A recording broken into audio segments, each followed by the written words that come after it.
Salve, salve, meu querido quadrinheiro! Bem-vindos a mais um episódio de sábado do seu Quadrinhos na Rede. E hoje tem super-herói fazendo aniversário, Leandro, em comemoração aqui no estúdio. É o nosso querido Batman, o Homem Morcego.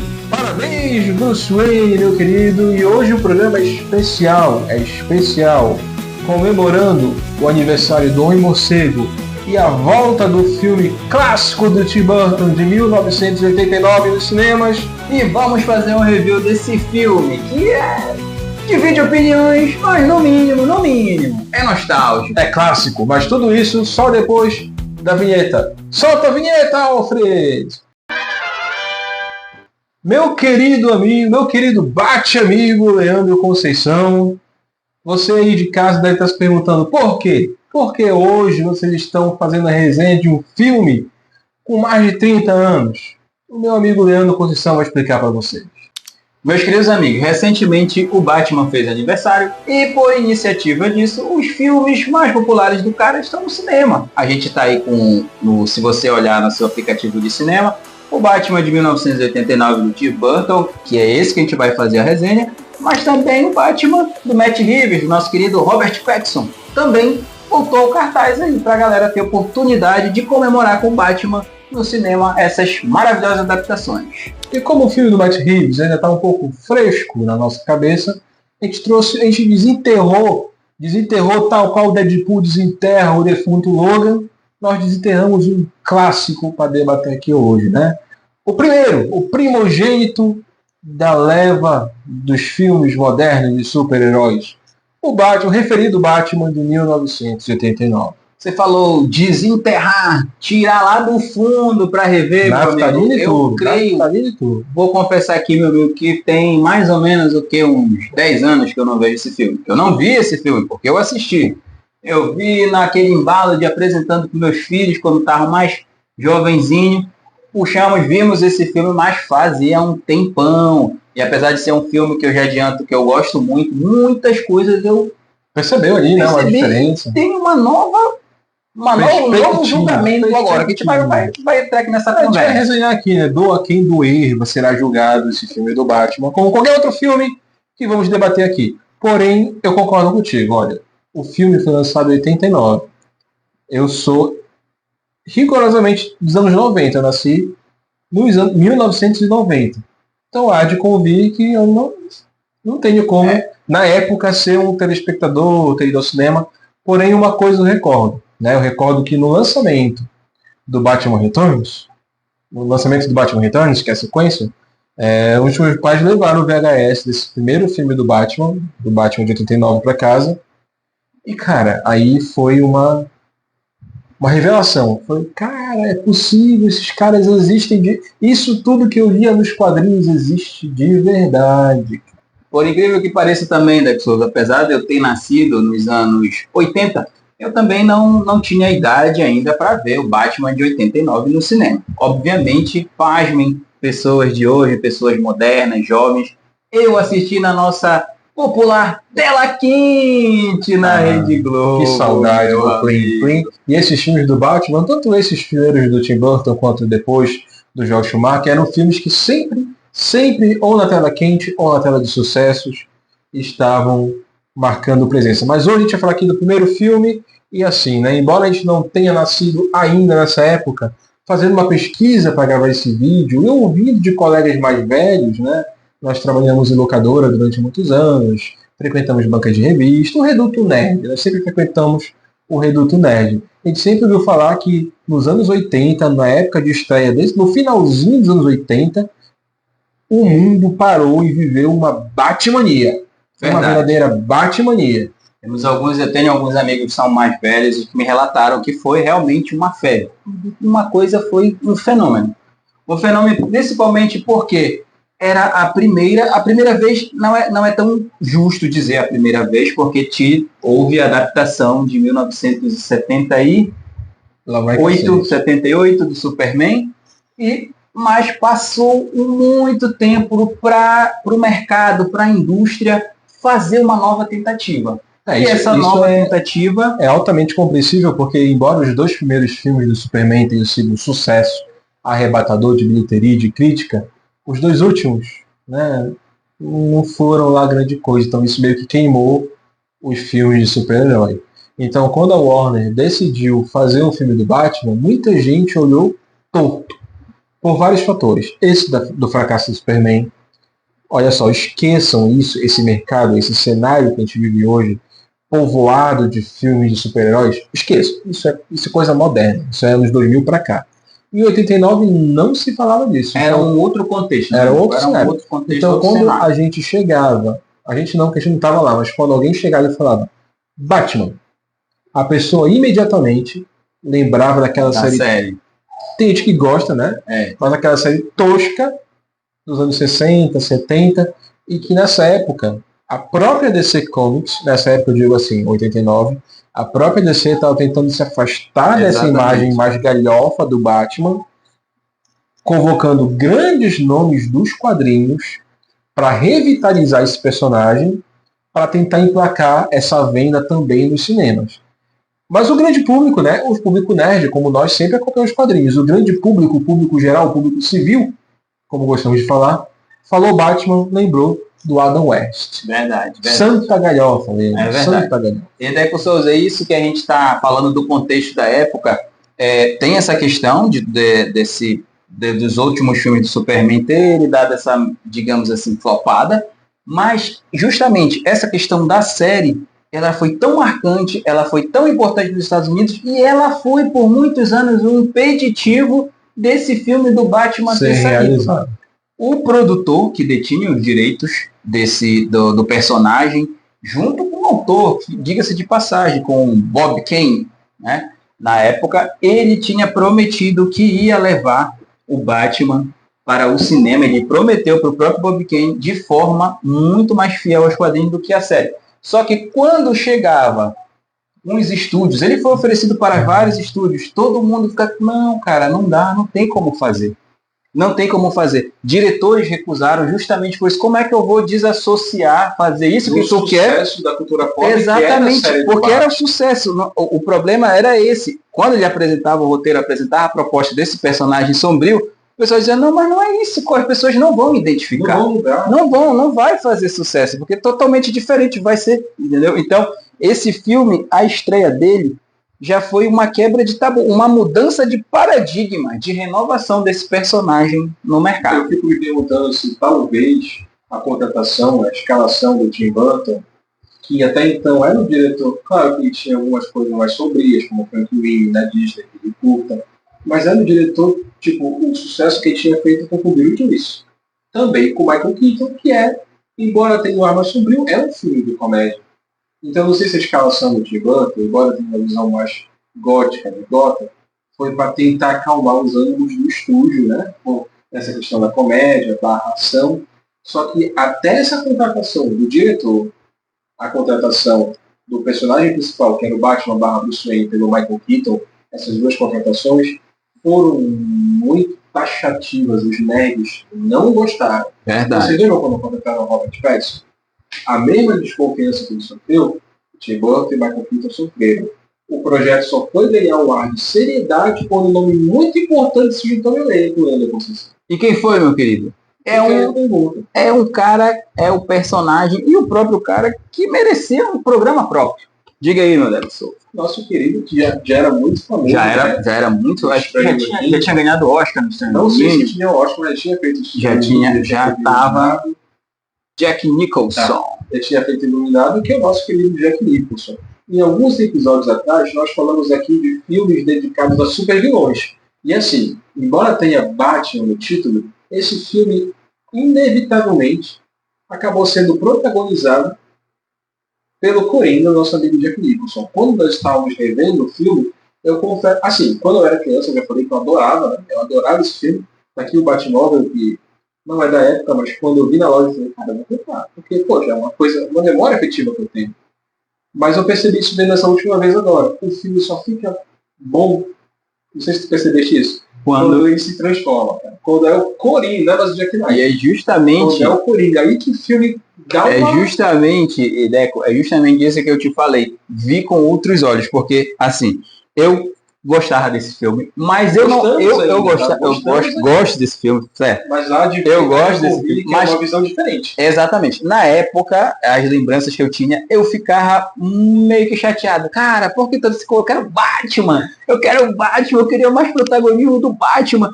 E é Coringa, o Batman tá lá assim, mas o Coringa e hoje, a minha mudança, eu tive também uma mudança de paradigma. Eu vejo, cara, esse Coringa é sensacional, cara, dada a sua época. O filme é dele. Assim, eu acho que isso é o Coringa. Assim, não tô falando que é o melhor, mas de fidelidade. Não, dadas as proporções, contexto da época. Fidelidade, eu acho que até hoje, em live action, é o Coringa mais fiel. Ah, o Coringa é muito palhaço, você não que. Cara, assim, nós temos extremos de Coringas, tá? Veja bem, nós temos o Coringa de César Romero, lá da série clássica, que é uma palhação, e vamos ter uma justiça essa série aqui. Os quadrinhos da época que a série era produzida eram exatamente iguais ao tom cômico da série de TV. Então a culpa não é do Adam West, não é do César Romero, nem dos produtores. Era o que eles tinham, né? Era o material que se baseava. O problema é que essa série foi muito reprisada ao ponto de que os quadrinhos evoluíram e a série ficou lá no passado. Mas voltando aqui ao assunto, nós temos dois espectros do Coringa. Tem o Coringa de César Romero, que é o palhação, é o bobo, o palhaço, né, o Joker. E tem o Coringa do Heath Ledger, que é um psicopata, um doente mental. O Coringa do Jack Nicholson agora nesse limiar. É um cara que ele tá rindo aqui contigo e do nada ele pode ou te contar uma piada ou te matar. Totalmente. Sim. Você é meu braço direito, cara. Olha o Capanga, né? Você lembra disso? Ele passa o filme todo elogiando esse Capanga. Você é o meu braço direito. Ele é o Capanga mais antigo que ele tá antes dele ter caído lá. O Bob tá lá com ele, aquela treta lá com o Tenente, que o Tenente ameaça ele e o Bob já saca a arma pra defender ele. E olha só, em dado momento do filme, primos e irmãos, eles parceiros pra caramba, o Coringa mata o Bob do nada. E o Bob, o que o Bob fez? O Batman chegou, roubou os balões e a culpa foi do Bob. Então, assim, o Coringa é um personagem que esse Coringa de Jack Nicholson, ele pode rir contigo de uma piada, pode dançar contigo ou pode te matar. E, cara, que comentários. Eu gosto de pensar que aquilo tem improviso do Jack Nicholson. Sim.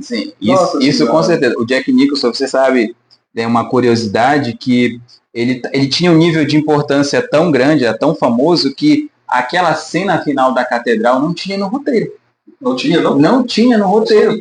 Foi o Jack Nicholson que disse, não, a cena final tem que ser numa catedral. O Tim Burton ficou super bolado, reza a lenda, e o estúdio moveu mundos e fundos, estourou o orçamento para fazer a vontade dele. Aquele final na catedral. Aquele final não seria na catedral. E é bem emblemático, né? Ideia do Nicholson. Bem emblemático. E assim, né, os comentários que ele faz e tudo. Então é um personagem admirável. Esse filme não é à toa que ele só conseguiu, né, cair, só conseguiu aliviar o coração dos nerds, dos Batfãs, com a escalação do Jack Nicholson. E que escalação? Mas não é por isso que o nosso Batman também deixa de ser bem representado. Exato. Tá muito bem. Eu ouvi falar na época que o Tim Burton se preocupava não em encontrar um Batman ideal, mas um Bruce Wayne ideal. O que eu quero dizer com isso? Olha só, a gente está entrando nos anos 90 nesse filme. Então os filmes de Brucutu, os filmes de ação, estavam no auge. Tá?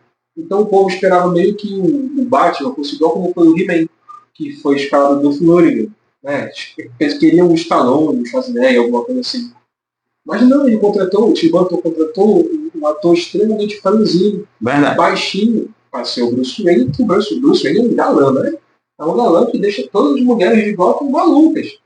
E, cara, embora tenha esses detalhes físicos, como o Michael Keaton faz bem esse papel, bicho? Certamente, meu amigo. É muito engraçado porque gera uma espécie de contraste, né?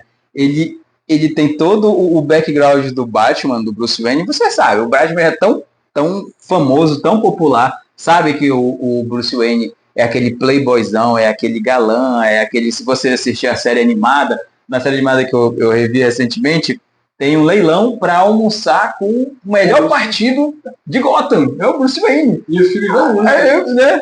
E só que aí chega, olha, o Bruce Wayne e tal, e aí chega Michael Keaton, aquele cabelo meio estranho ali. Deixa eu falar um negócio. Pelo menos a gente tinha cabelo aí. A gente tinha, né? Nós estamos perdendo. Mas não tira, nenhum momento tu fica, cara, qual é? Não, convence. Cara, e bota os óculos. Convence, fica. Assim, Aquele ar sério dele, o cara, quando ele tá na Batcaverna, que ele tá ali sendo o Bruce Wayne, ou sendo o Batman sem o uniforme, o detetive, naquela, não tem tantas tomadas assim, mas convence, cara, é o Batman, porra, olha aí, tá analisando lá as formas, tentando desvendar o veneno lá do Coringa, convence, no geral convence. Mas as partes das festas, ele com a grande sociedade de Gotham, ele tem um jeito debochado, sempre tem uma resposta certeira. Cara, que Bruce Wayne fantástico. É bem legal. Com certeza essa interpretação abriu o caminho aí para vários outros Bruce Waynes. É verdade. Que a gente viu, né? A série animada, já a gente está falando, a série animada se valeu muito disso. Se valeu muito desse. Creio que ela seja uma adaptação, porque ela é uma continuação animada, digamos assim, porque o Batmóvel é o mesmo, Gotham, a trilha sonora do Danny Elfman, e eu vejo a personalidade do Bruce Wayne muito alinhada à personalidade do Batman do Michael Keaton, né? Sim, aquele humor dele meio assim, sabe? Eu achei muito, muito, muito parecido mesmo. Agora sim, né? Ajudamos a devida cedo. É um filme que merece ser revisto, né? Se você ficou com vontade, assista pela HBO Plus, ainda está nos cinemas enquanto esse vídeo está sendo gravado. Dê essa chance, permita-se. Agora, o filme envelheceu. Sim. Tal qual o filme do Superman envelheceu, claro. Os filmes envelhecem, são retratos de uma sociedade. Na época não existia filme de super-heróis, tá? Isso tem que ser muito claro na nossa cabeça. Mas, cara, alguns maneirismos, a forma como o Batman se mexe, eu não sei se teve isso. Eu não estou nem falando do pescoço, mas no começo do filme, quando os bandidos estão falando, você não existe, você está procurado, ele cai levitando assim. Na catedral também tem isso. Eu não acho extremamente desengonçado. O Batman jamais iria se mexer assim, né, cara? Aí esses elementos se devem a duas situações, Deco. Uma é a questão do uniforme, que é um uniforme borrachudo mesmo, a mobilidade é zero. E esses são, digamos assim, se a gente fosse colocar pontos fracos, né? Seriam isso, a mobilidade. Você vê o Batman correr, tem algumas cenas que o Batman tá correndo com a Vicky Vale dos bandidos e tipo, você claramente, cara, esses bandidos se esforçarem um pouquinho, eles alcançam o Batman. Que essa corridinha foi uma referência às cenas que o Batman corre na série de TV. Exatamente. E a outra, isso é a questão, né? O primeiro ponto da mobilidade, e a outra, isso já é um toque do Tim Burton. O Tim Burton quis quebrar totalmente aquela parede entre o Batman que ele estava fazendo e o Batman da série, usando elementos da imagética gótica. Sim. Não é por acaso que justamente na primeira cena de apresentação do Batman, ele abre com o propósito daquilo. Sim. É justamente mostrar, olha, sou trevoso, olha eu aqui. Assustar, né? Tá entendendo? Isso daí, ele, pra mim, representa justamente isso. Olha, aqui eu quero mostrar pra vocês que não é aquele Batman da comédia. E, além de existir algumas espécies de morcego na natureza que abrem as asas para aumentar o tamanho e assustar o predador. Exatamente. O Tim Burton foi muito nisso daí. Outro ponto fraco, assim, do filme que, graças a Deus, é algo que não existe mais tanto hoje, é a questão da trilha sonora. Assim, não estou falando do Daniel, tá? Não estou cometendo sacrilégio aqui. Eu estou falando com você, senhor Prince. Já morreu, né? Mas olha só, cara, a única parte que funciona é no museu. Nos créditos, eu lembro que a gente não prestava muita atenção nisso. Hoje a gente já um pouco mais nessas questões de analisar, a gente acaba já prestando atenção nos créditos do pessoal que tá. Aí tá lá Prince e tal. Aí eu disse, caraca, tem as partes do Príncipe. Aí eu disse, as partes da música, vou prestar atenção. E nenhuma parece com o Prince que eu já escutei. Mas o Michael Jackson cara, é o Prince mesmo. Mas olha só, eu acho que isso acompanhou toda essa quadrilogia inicial do Batman, porque, por exemplo, eu acho que é no Batman Forever, eternamente, tem uma trilha sonora do U2 aí, né? Sim. Então acaba sendo um negócio do 007 de ter uma trilha tema nos filmes. Agora sim, cara, que bom que isso acabou. E, inclusive, isso também foi algo que o Tim Burton não gostaria, não queria. ele não queria ter a sonora do Prince em cultura pop.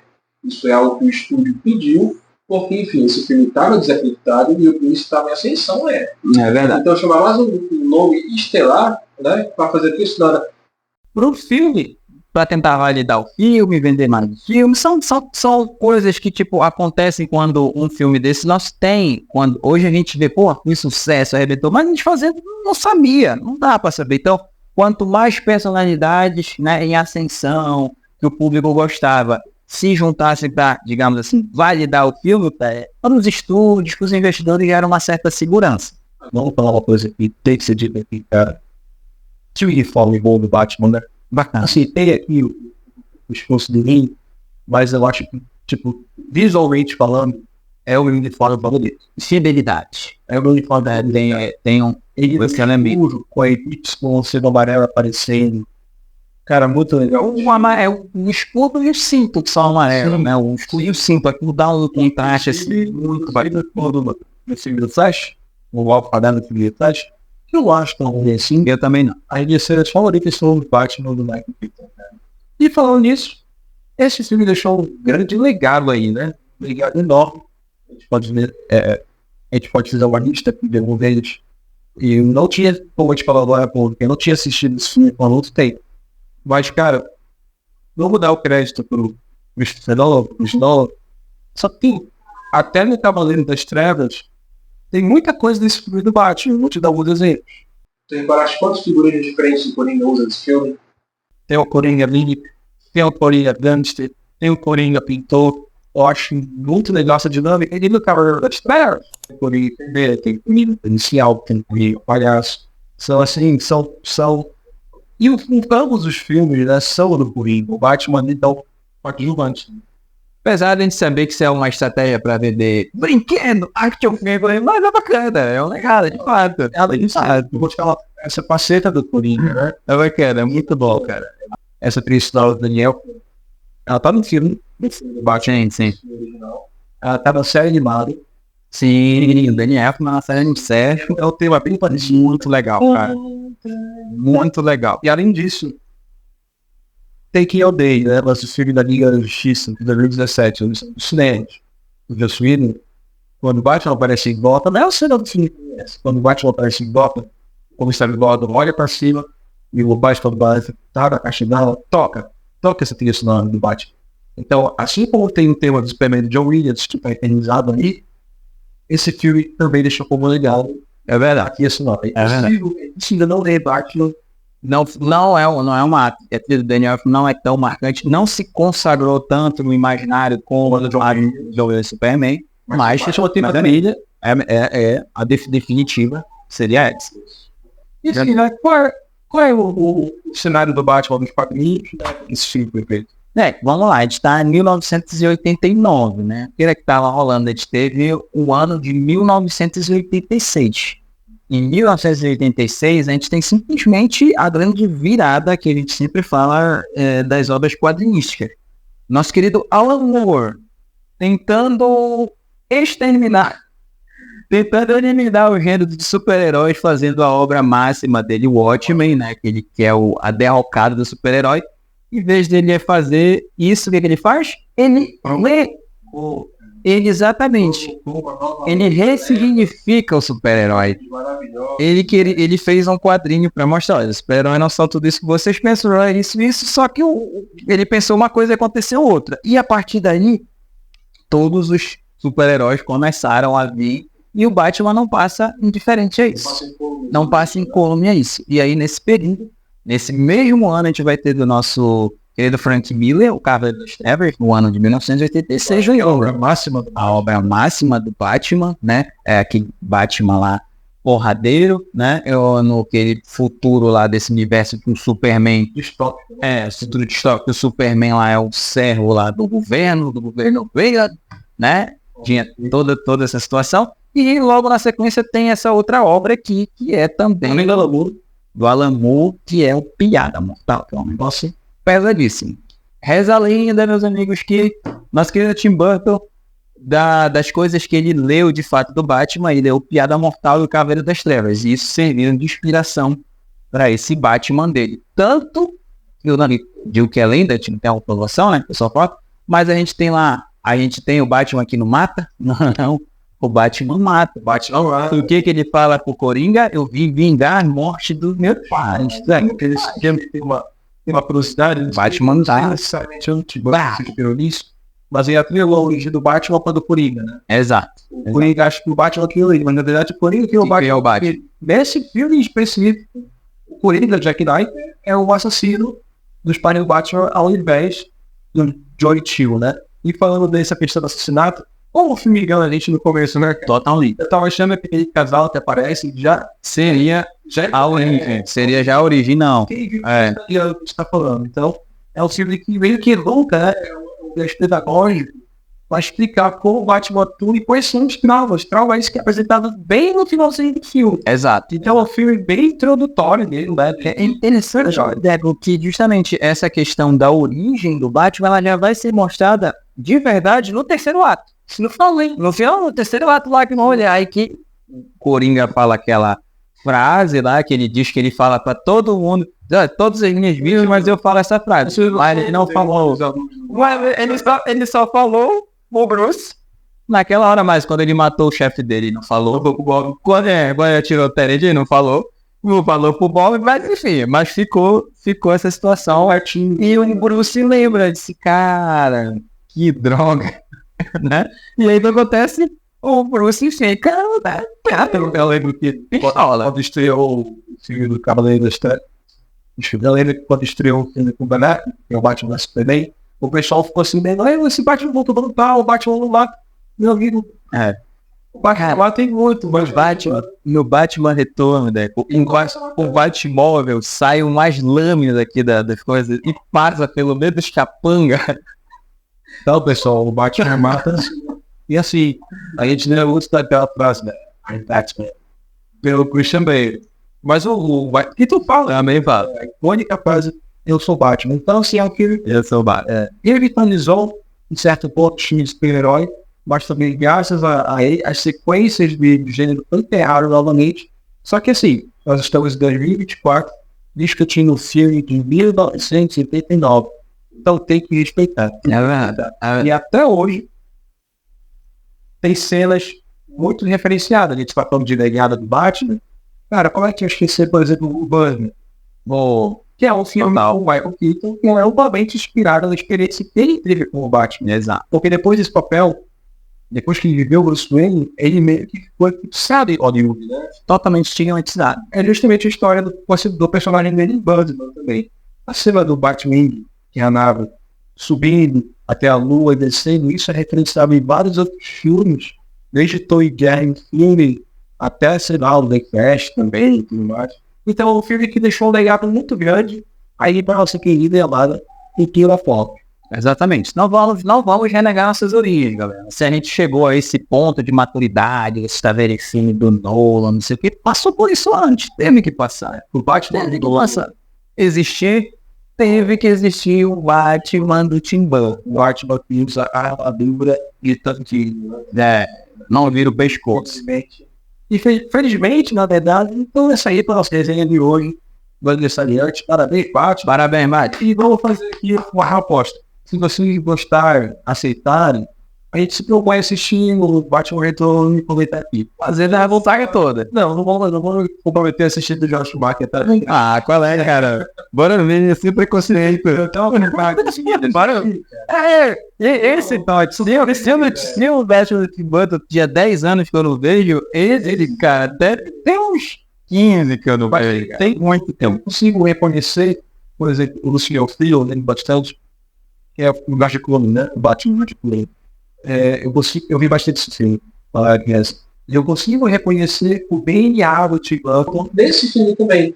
Porque você vê no filme do Tim Burton, por exemplo, o Coringa, cheio de frases de efeito, como a gente falou aqui agora há pouco. O Senhor Frio nesse filme do Batman e Robin, se você assistir, as frases todas são de efeito também, sempre são punchline. Outra coisa, né, que você me fez eu me lembrar agora, aquela questão da esposa do Senhor Frio, aquilo é um negócio meio gótico e tal, um negócio meio, né, meio noiva do Frankenstein. A Gotham. Isso é Tim Burton. Os mesmos prédios, a mesma arquitetura gótica do Tim Burton permanece no filme do Schumacher. A diferença é que é tudo muito mais colorido, muito mais espalhafatoso, justamente aí sim fazendo referência direta, uma homenagem à série dos anos 60. Mas isso aqui, meu querido Clarinha, é assunto para um outro vídeo. Chegou a hora das nossas indicações de quadrinho. Meu querido amigo Leandro Conceição, ao longo do programa, que uma largada mostrou, né, o Batman, a Piada Mortal, além de um quadrinho. Complementar uma coisa aqui, né, Souza? A gente está aqui em 2024 e nesse exato momento que está sendo gravado esse vídeo, esse material está sendo lançado, está em pré-venda, né, da editora Panini, não nesse formato que todo mundo está falando que voltou aí, que é o formato pocket, nosso querido formatinho. Nesse exato momento, essa edição, não essa edição, uma outra, né, no outro formato, mas esse conteúdo está em pré-venda, galera. Aí, tipo, E vem também... Vem a Piada Mortal do Alan Moore e vem uma outra HQ também que se tornou um clássico moderno do Batman, que é O Homem que Ri, e escrita pelo nosso querido Ed Brubaker. Abraço aí. E agora, sim, as minhas indicações, eu vou mostrar aqui. Eu passei o programa todo falando, né, da dicotomia do Coringa, de quando o personagem ele é um psicopata, ele é um palhaço. Isso sempre foi comentado pelos fãs do Batman, porque ao longo das HQs, nós tivemos o Coringa que quis simplesmente envenenar, quis transformar a caixa d'água de Gotham numa gelatina, e teve o Coringa que alijou a Bárbara brutalmente, matou o Desentódio com o pé de cabra, né? Qual é a do Coringa? Bom, nesse quadrinho aqui, faz parte do seu Black Label da DC, é justamente os 3 Coringas, né? Aqui, nosso grande autor, grande escritor, Geoff Jones, volta a assumir os quadrinhos da DC para contar uma história fechada, tá? Você lê tudo isso aqui em 3 volumes, mostrando esses vários lados do Coringa. Será que é o mesmo personagem? Aqui levanta a questão que são até justamente 3 homens diferentes assumindo a persona do palhaço do crime de Gotham. Interessantíssimo. Cara, são desenhos maravilhosos. Isso aqui é entretenimento puro. Tá super mais do que recomendado. E falando também em quadrinhos do selo Black Label, vem também Batman, o último Cavaleiro das Trevas. Por que eu estou indicando esse petardo aqui no canal? O filme do Batman, que nós acabamos de resenhar, um dos pontos chaves é a relação dele, do Batman, do Bruce Wayne, com o Coringa. Essa relação, né, que acaba sendo até uma dupla dinâmica meio deformada. Aqui, o Batman tem como o único companheiro de aventura justamente uma cabeça falante do Coringa, né? Aqui é um mundo distópico, é também uma série que você não precisa acompanhar outras coisas, são 3 volumes também. Quer Batman, vai no site da Amazon, pega isso aqui e divirta-se, meu amigo, porque show. Falamos, excelente indicação. Ler quadrinho é a maior diversão. Sensacional. Se você curtiu esse conteúdo, meu amigo, faça esse programa render mais. Comentem, curtam, compartilhem com seus amigos, digam suas opiniões. E aí, vocês concordam com as nossas ideias aqui? Gostou do filme do Batman? Fizer tempo que você não via também? Lembrando que o nosso querido programinha Quadrinhos na Rede vai no ar que dias, Leandro?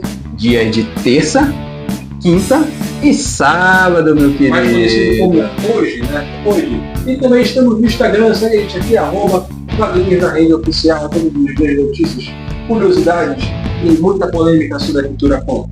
Eu agradeço muito a audiência de vocês, eu agradeço a vocês que nessas últimas semanas, nos últimos dias, abraçaram esse canal, nós estamos aí com um número bem legal de inscritos. E não vamos deixar essa peteca cair, galera, se inscreve aí, deixa o like e até a próxima, meu amigo quadrinheiro. Tchau!